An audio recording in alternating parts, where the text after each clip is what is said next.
Hello, YouTube. Early Christmas travels at risk as eastern U.S. storm brings rain, fog, and pockets of ice. And remember, as the first week of Christmas travel kicks off, a storm may cause messy travel conditions for some in the central and eastern parts of the United States during the middle and latter part of this week. The snow on the ground in many areas now may not last the week as warmer air arrives.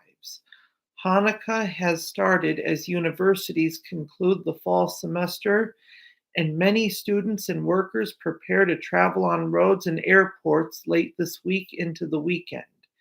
AAA expects a record 122.4 million people to travel more than 50 miles between December 20th and New Year's Day.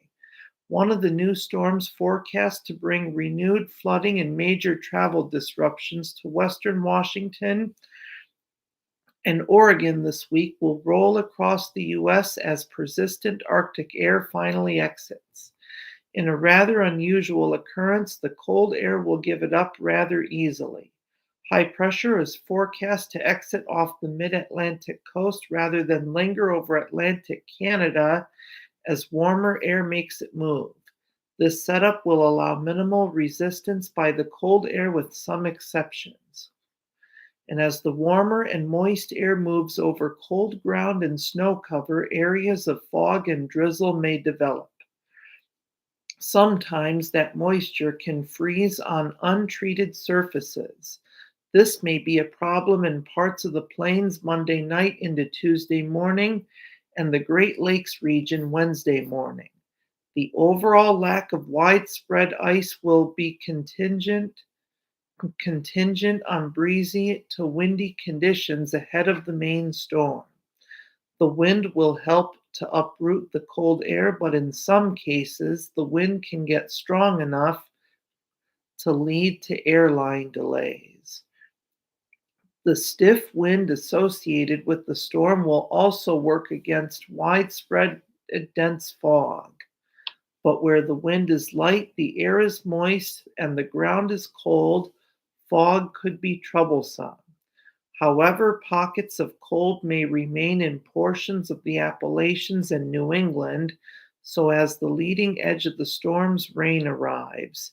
It could freeze on some colder surfaces. This will primarily be a concern in northeastern New York and northern New England. For most locations, actual temperatures will surge into the 40s, 50s, and even the 60s Fahrenheit from Wednesday to Thursday night, but the breeze may result in real field temps some 10 to 15 degrees lower. Well, that's certainly true, though. Motorists should anticipate wet travel conditions from the Mississippi Valley to the Appalachians, spanning from Wednesday to Thursday evening.